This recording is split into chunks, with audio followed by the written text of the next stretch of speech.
Hello and welcome. One of the oldest businesses in the world is insurance, and the processes that run that business are almost the same as they've ever been.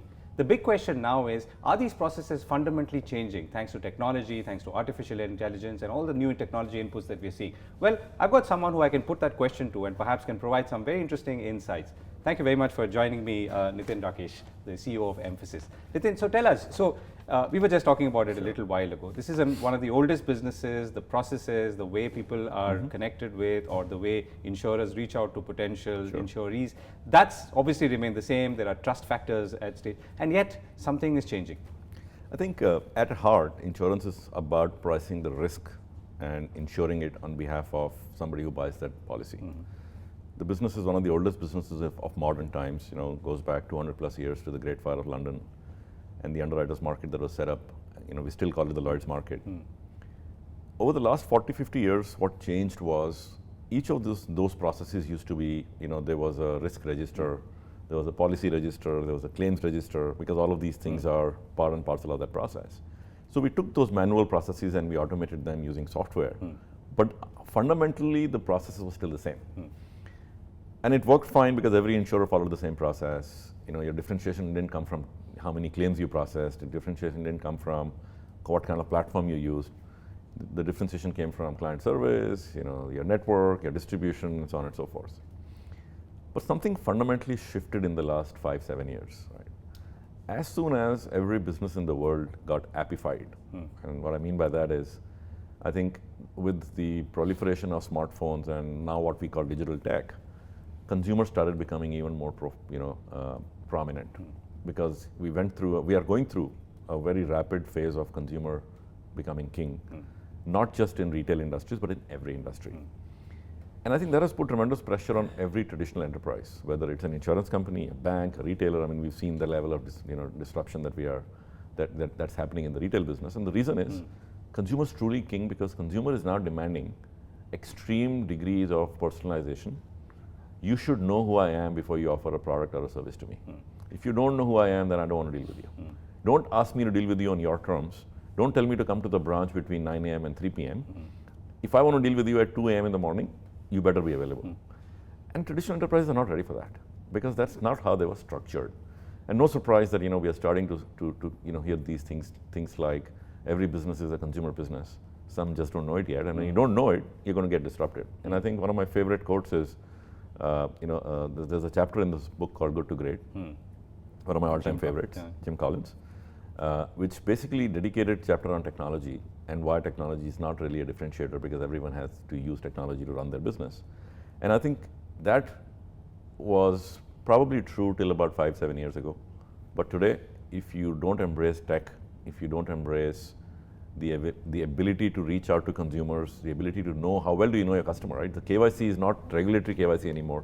It's more about how well do you know your customer and your consumer. Can you do targeted products and services? And can you actually meet the expectation of the consumer, which, by the way, is not shaped by one insurance company versus another. It's shaped by how they are getting the service from the likes of Uber and Netflix. Right. So I think that has turned everything on its head. You can't run any enterprise back office first. You have to run the enterprise consumer first. Right, and you know, as we change these processes, I mean, the word you used was how the IoTization of businesses, and it appears so distant to even contemplate that an insurance business can be driven by IoT and more digital and artificial intelligence. So tell us about that. So think about it, right? We've generated 90% of the world's data in the last 3 years. Think about it; it's mind-boggling, right? And the exponential explosion of data basically means you should have the ability to then derive insights from that data and to use them for your business. So if you ask me, the new core of every enterprise is how well do you use the data that you have, both within your enterprise and the one that you're gathering. Think of insurance, right? If I drive a car, it should not be, the premium I pay should not be based on what type of car I drive, what city I drive it in, and whether it's a sports car or not. It should be based on my driving pattern. Am I a safe driver? Am I jerky? Am I rash? Am I making too many turns that are out of lane? And the ability to actually track that information is available today because the car is connected. And it's frightening as well. It's frightening as well, but at the same time, think about how much more safer can you make it, right? Of course, the whole discussion about autonomous cars and what that does to insurance is a separate discussion, right? Yeah. We can go through that as well. But just to pick on that 90% of data being generated in the last 3 years, but it's also worrisome in some ways. I mean, worrisome, and as I can see the opportunity, right? Because it's obvious that we've not been able to, or it's going to be challenging to even mine maybe half of that 90% of data that's being generated. And I'm sure that's an opportunity as well. Yeah, I think it's an opportunity for every traditional enterprise because they haven't, they've tried, they're aware, but they're still, their structures are very rigid. Some of it is regulation, some of it is the way their back offices were structured. If you're a bank, and if I'm a consumer to the bank and I have a credit card, a wealth management account, a savings account, an auto loan, a home loan, I'm not 5 different consumers to you. I should be one. But the way banks are structured, I'm 5 different consumers to you, right? So you don't really have the ability to forecast when I might default on my home loan because I'm spending too much money on my credit card. Yeah. You should have the ability to do that. And I think that's one simple example of how data is still not, still don't have one view of that consumer because you're not putting consumer in the middle.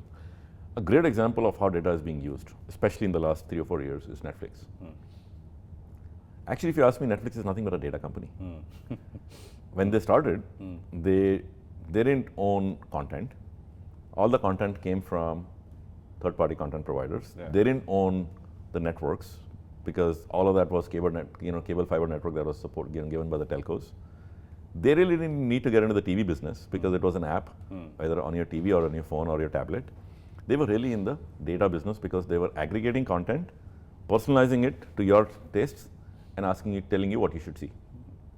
Then they integrated forwards and said, now we can actually start creating content because we know what consumer wants to see what type of content.